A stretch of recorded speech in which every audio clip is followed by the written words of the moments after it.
नमस्कार मित्रमैत्रिणींनो, आपल्या आजच्या सुंदर कथेचं नाव आहे रॉंग नंबर. परत आज तेच. दिवसभर कोणाची तरी वाट पाहायची आणि संध्याकाळी हिरमोड होऊन दिवस संपवायचा. कोणीच नसायचं बोलायला तिच्याशी. चेन्नईला गेल्यापासून रोजच झालं होतं हे असं. भाषेचा एक मोठा प्रश्न आणि आपल्या माणसांची आठवण. तिला खूपच कंटाळा आला होता. वेद सकाळी ऑफिसला जायचा. तो जवळजवळ जिया झोपल्यावरच परत यायचा. त्याला काही कुरकुरत म्हटलं की तो म्हणायचा, मला काम तर करावंच लागेल.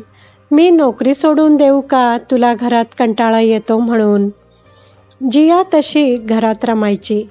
MA झाल्यावर लगेचच काकूने वेदचं स्थळ आणलं होतं. वेदला तर फोटो पाहूनच जिया खूप आवडली होती. पहिल्यांदा भेटल्यावर वेदने सांगितलं होतं की मला नोकरी वगैरे करणारी बायको नको आहे. जियाला पण नोकरी करण्यात विशेष रस नव्हताच, तर तिलाही ते पटलंच होतं. वर्षभरानंतर वेदचं काम खूपच वाढायला लागलं आणि त्याला जियाशी बोलणं, तिच्याबरोबर वेळ घालवणं ह्यांसाठी वेळच उरत नव्हता आणि हळूहळू त्याला त्याच्या कामाची अक्षरशः नशाच चढत चालली होती. दिवसेंदिवस जिया खंगतच चालली होती.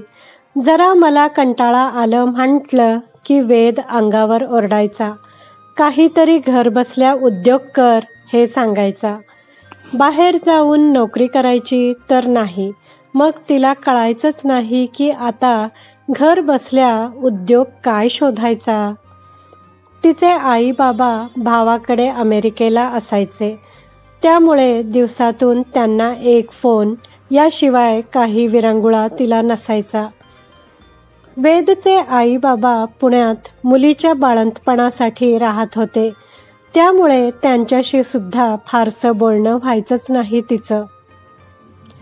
हळूहळू तिचा एकाकीपणा वाढतच गेला.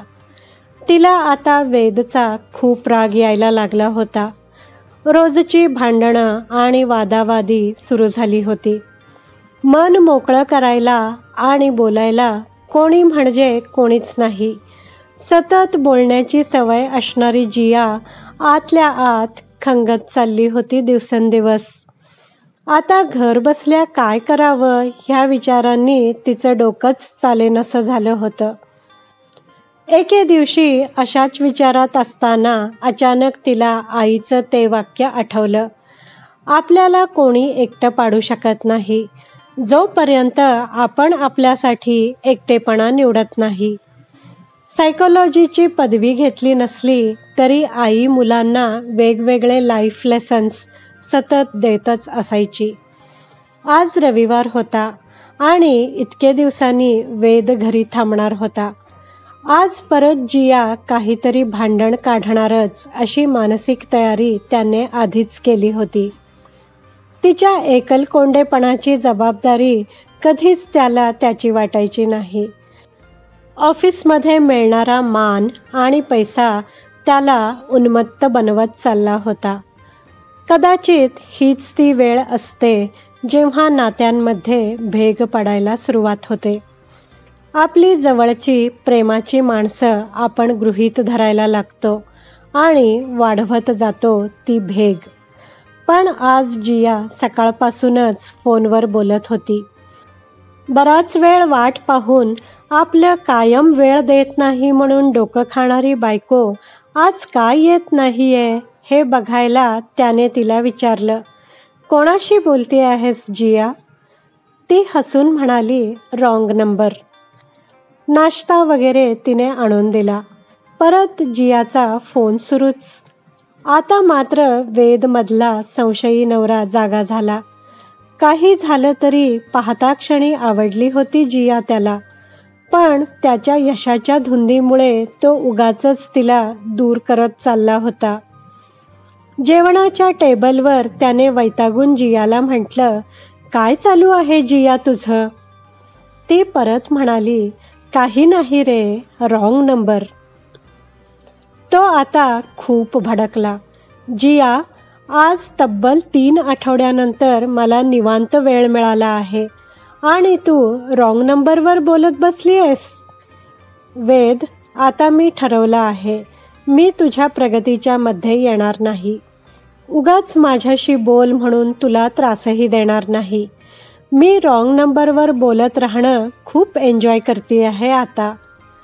बरं झालं ना, तुझाही मनस्ताप संपेल आणि माझा एकटेपणाही संपेल. हे ऐकून आता मात्र वेदची खात्रीच पटत गेली. त्याला वाटलं घरात एकटं बसून बसून वेड लागलंय आपल्या बायकोला. आज तिने कटकट भांडण काहीच केलं नाही, तर तो आनंदी व्हायच्या ऐवजी आतून चांगलाच घाबरला. काय बोलावं तिला, त्याला काहीही कळेनासं झालं. आज नवऱ्याने एवढी दखल घेतल्याने जिया मनातून खूपच खुश झाली होती. आता हे रोजचंच व्हायला लागलं होतं. घरातली सगळी कामं उरकून जिया फोनवरच असायची. 3 महिने झाले. वेदला वाटलं जियाला डॉक्टरकडे न्यायची गरज आहे. तेवढ्यात लँडलाईन वाजला. मोबाईलमुळे आजकाल लँडलाईनच्या आवाजाची सवयच गेली होती. वेदने फोन उचलला तर सोसायटीच्या गार्डचा फोन होता. काही मराठी पत्रकार आणि चॅनलवाले वेदच्या घरी यायचं असं म्हणत होते. नुकताच वेदने एक खूप मोठा प्रोजेक्ट यशस्वी करून कंपनीला मोठा फायदा करून दिला होता. त्याला खूप आनंद झाला. कंपनी आपली मुलाखत वगैरे घ्यायला पत्रकार पाठवेल ह्याची त्याला अजिबातच कल्पना नव्हती. पण चेन्नईमध्ये मराठी पत्रकार कसे काय पाठवले हा एक प्रश्न पडला त्याला. गार्डला त्याने त्यांना घरी पाठवायला सांगितलं. पत्रकार लोक आता घरात आले आणि त्यांनी वेदला सांगितलं रॉंग नंबरवाल्या जिया मॅडमना भेटायचं आहे त्यांना. आणि तेवढ्यात जिया बाहेर आली. सगळ्या पत्रकारांनी तिला फुलांचे गुच्छ दिले. सगळे खूप कौतुक करत होते तिचं. मॅडम, तुम्हाला कशी काय सुचली ही कल्पना? तसे जिया म्हणाली, मी 2 वर्षांपूर्वी इथे आले. भाषेचा प्रश्न आणि नोकरी न करणे ह्यामुळे मला माझा एकटेपणा खायला लागला होता. अचानक मला एक दिवस एक फोन आला. एक मराठी बोलणाऱ्या बाई बोलत होत्या. समीरा आहे का? मी म्हटलं, नाही, तुमचा रॉंग नंबर लागला आहे बहुतेक. हा समीराचा नंबर नाही आहे. त्या बाई थोड्या दुःखी झाल्या आणि म्हणाल्या, सकाळपासून बहिणीचा फोन लावायचा प्रयत्न करत आहे, पण काय माहीत रॉंग नंबरच लागतो आहे सारखा. मी सहज त्यांना म्हणाले, काही अडचण आहे का? मी काही मदत करू शकते का तुमची? तसं त्या म्हणाल्या, कोणी कोणाची मदत नाही करू शकत. आपली दुःख, आपले प्रॉब्लेम आपल्यालाच सोडवावे लागतात. बहिणीशी बोलल्यावर हलकं वाटतं इतकंच. पण आज अनोळखी असूनही तुमच्याशी मन मोकळं करून बरं वाटलं. Thank you very much. त्यांनी फोन ठेवल्यावर मला माझ्याशी बोलून कोणाला तरी बरं वाटलं हा विचार खूपच सुखावून गेला. मग ही कल्पना सुचली आणि मी इंटरनेटवर माझा प्रोफाईल बनवून टाकला. काही जुन्या माहितीतल्या माणसांना हाताशी धरून माझ्यासारख्या स्त्रियांसाठी एक हेल्पलाईन सुरू केली. एका चुकून आलेल्या फोनमुळे माझ्या आयुष्याला कलाटणी दिली, म्हणून मी हा उद्योग सुरू केला, रॉंग नंबर या नावाने. त्यांना 20 मिनिटांचा मी वेळ देते. त्यामध्ये त्यांनी त्यांचे मोबाईल नंबर आणि पत्ते देणे गरजेचं आहे. त्या वेळात मी कधी त्यांची आई, कधी बहीण, कधी मैत्रीण बनते आणि फक्त त्यांचं बोलणं ऐकून घेते. कुठलाही सल्ला देत नाही, त्यांच्यावर रागवत नाही. कधी त्यांनी डॉक्टरांना भेटायची गरज वाटल्यास तेवढं मात्र सुचवते. बरेचदा आपल्याला काहीच सल्ले किंवा मार्ग नको असतात. हवे असतात फक्त आपलं बोलणं काही क्षण प्रेमाने ऐकून घेणारी माणसं. त्यांच्या प्रॉब्लेम्सची गोपनीयता राखणं हे माझ्या यशाचं गुपित आहे. महिन्याभरापूर्वी वैतागलेल्या अवस्थेत मला फोन करणाऱ्या स्त्रिया आता मला धन्यवाद द्यायला फोन करत आहेत.